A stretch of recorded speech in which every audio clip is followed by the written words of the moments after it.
नमस्कार. आषाढी एकादशी कधी आहे जाणून घ्या. मुहूर्त, शुभयोग आणि पूजाविधी. आषाढ महिन्यातील शुक्ल पक्ष एकादशीच्या दिवशी भगवान विष्णू 4 महिन्यांकरिता योगनिद्रेत जातात. या काळात सर्व शुभ कार्य थांबतात. जाणून घ्या या एकादशीचे महत्त्व, मुहूर्त, पूजाविधी आणि शुभयोग. वर्षभरातील 24 एकादशांमध्ये आषाढी एकादशीला खास महत्त्व आहे. यावर्षी देवशयनी एकादशीच्या दिवशी 4 शुभ योग तयार होत आहेत. आषाढ महिन्यातील शुक्ल पक्ष एकादशीच्या दिवशी भगवान विष्णू 4 महिन्यांसाठी योगनिद्रेत जाऊन झोपी जातात. या काळात सर्व शुभ कार्ये थांबतात. भगवान विष्णू 4 महिने झोपतात म्हणून याला चातुर्मास असेही म्हणतात.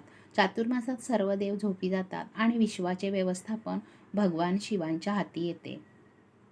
महाराष्ट्रात निघणाऱ्या पायीवारीमुळे आषाढी एकादशीचे महत्त्व आणखी वाढून जाते. या एकादशीनिमित्त विठ्ठल रुक्मिणीची विशेष पूजा केली जाते आणि पंढरपूरची यात्रा आकर्षणाचा विषय ठरतो. देवशयनी एकादशीचे व्रत करून विधीनुसार भगवान विष्णूंची पूजा केली जाते. त्यांच्या कृपेने मोक्षप्राप्ती होते आणि पापांचा नाश होतो, अशी मान्यता आहे. देवशयनी एकादशीची तारीख, मुहूर्त, उपवासाची वेळ आणि उपासना पद्धत जाणून घेऊया. आषाढ महिन्याचे धार्मिक महत्त्व. ह्या महिन्यात काय करावे व काय करू नये जाणून घ्या.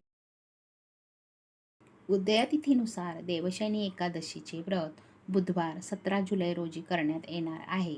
आषाढी एकादशीच्या दिवशी भगवान विष्णू झोपी जातात, त्यामुळे 4 महिने कोणतेही शुभ कार्य होत नाही. या काळात विवाह, मुंडन, गृहप्रवेश इत्यादी सर्व शुभ कार्य थांबतात. आषाढी एकादशी कधी असते?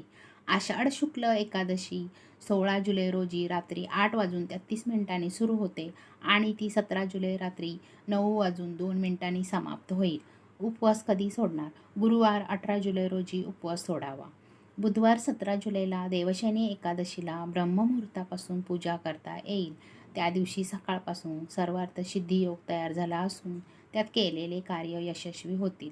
देवशयनी एकादशीच्या दिवशी सर्वार्थ सिद्धी योग असून अमृतसिद्धी योग, शुभयोग आणि शुक्लयोग तयार होतात. हे सर्व योग पूजा आणि शुभ कार्यासाठी चांगले मानले जातात. उपवासाच्या दिवशी अनुराधा नक्षत्र आणि पारणाच्या दिवशी ज्येष्ठ नक्षत्रही आहे. आषाढी एकादशी पूजाविधी. स्नान वगैरे करून मंदिराची स्वच्छता करावी. गणेशाला नमस्कार करा. पंचामृतासह गंगाजलाने भगवान विष्णूंचा अभिषेक करा. आता पिवळे चंदन आणि पिवळी फुले भगवंताला अर्पण करा. देवघरात तुपाचा दिवा लावावा. श्री विष्णू चालीसाचे पठण करावे. भगवान विष्णूंची पूर्ण भक्तिभावाने आरती करा. दानधर्म आणि अन्नदान करा. शेवटी क्षमा प्रार्थना करा.